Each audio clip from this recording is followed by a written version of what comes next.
Hey everybody, Josh RV Nerd down here at Advantage One today, and looking at this Rockwood behind me. It's 3,600 pounds, has triple True Queen hybrid pop-out beds.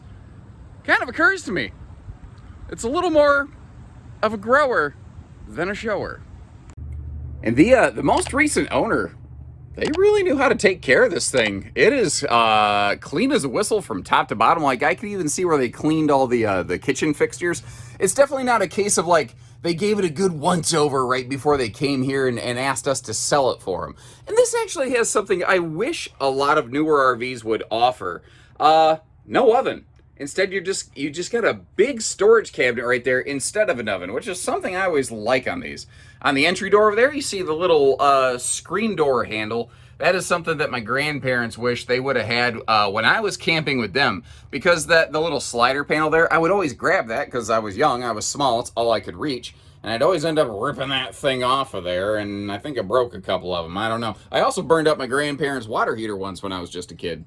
I did notice too, previous owners swapped out the original hybrid beds. That is like, it's like a trifold True Queen size. Kind of used for like a pseudo sort of folding Murphy bed kind of thing, but it works perfectly in here. They're lightweight. That's just kind of, that's camping, you know, you find little solutions for things like that. Cool thing here too, that table is totally free floating. So if you want to take it outside for picnic time or fold it down into a sleeper, you can do that. And I'm testing my memory a little bit here, but I think that fabric decor pattern was called Sage. I remember this was the cherry wood tone that was available, and this is the stone tile print. Rockwood has always offered a lot of different interior decor options, and every couple years they switch them up, but there's always a few that kind of stick in my head. I think that was called Sage. I could be wrong. It kind of looks like mint chocolate chip to me. Now, that TV is centrally located, and when we were looking at it from the other direction, you may have noticed how it does have a pivoting mount. So if you want to make it face a little bit more toward the two rear beds, you can. There is storage below all three beds. It's about a foot deep or so down there.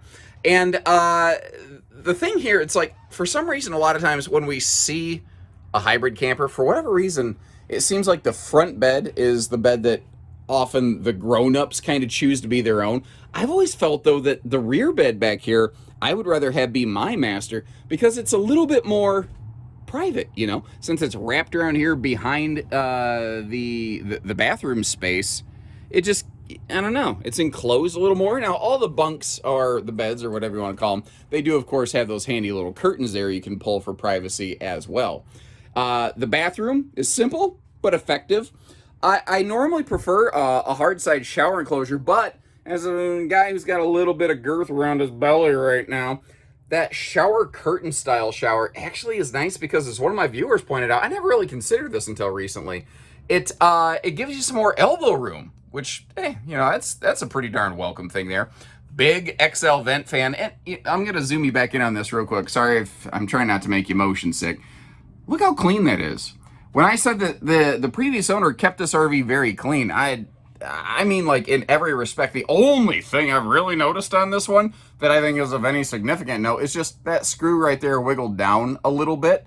Overall, everything in here looks pretty fantastic. And I'll even give you a little pro tip. Here is some, if you're shopping hybrid campers, I don't care if you're shopping here at Advantage One or from a private owner, any dealership, one of the first things I think you should actually do is, like, lift up. I'm hooked on the cord here. This is supposed to be simple and easy, but, you know, when, you know, oh, look at this. Oh, I'm failing left and right. You know, it's supposed to be easy peasy lemon squeezy, but instead it's difficult, lemon difficult.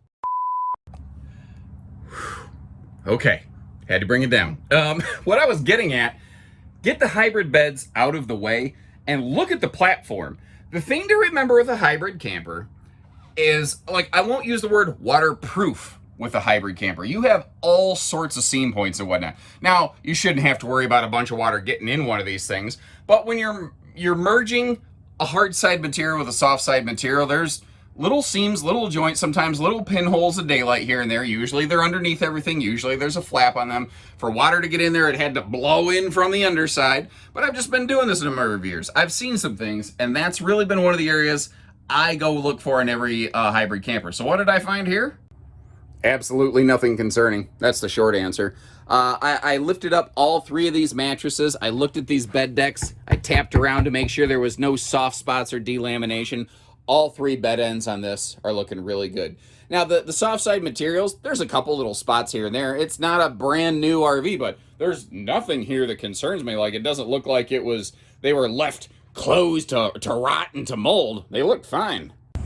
Now, doing a little RV CSI here, some camp scene investigating. Look out, Jerry Orbach, Ice-T, and anybody else that's on these shows.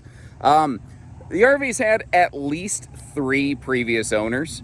I know that because there are 3 different dealer stickers on here, all of which, though, are located around the southern Michigan area. So, the RV's had a couple owners, but it hasn't been really beaten up, and it hasn't been yanked across the country and bounced around and you know, banged up too bad. It's not a terrible thing here.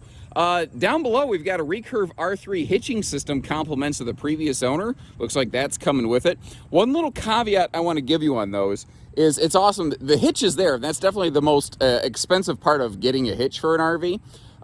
But if it needs reset for your specific vehicle, keep in mind there might be a little labor charge due that needs to be included with that. Those tires are original, but they look good. The date code on those is solid. They haven't had a chance to age out or anything like that.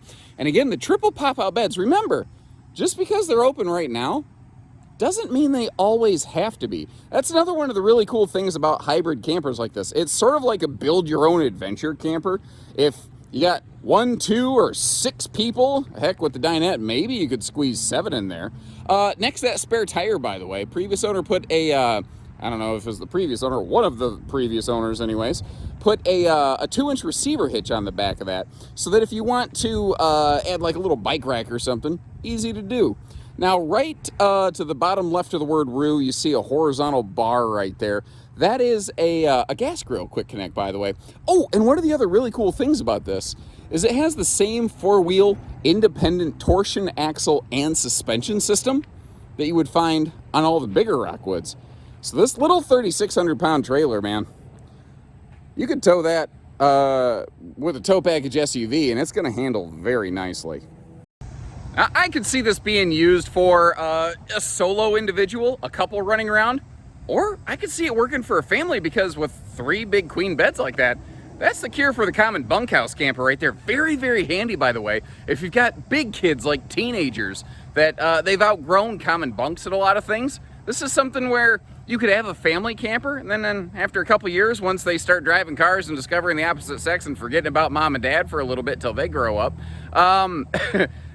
just me, or is that just kind of the way of things? But you get the point here. It's a camper that it can live a couple different lifestyles without you needing to buy a couple different campers. And hey, the hitch is included in there. Not all bad. Not all bad at all. So she looks like the right one for you. Give us a call. Need financing, need hitching, all that. Well, yeah, you got the hitch. I think we actually literally just covered that, but I'm just that good.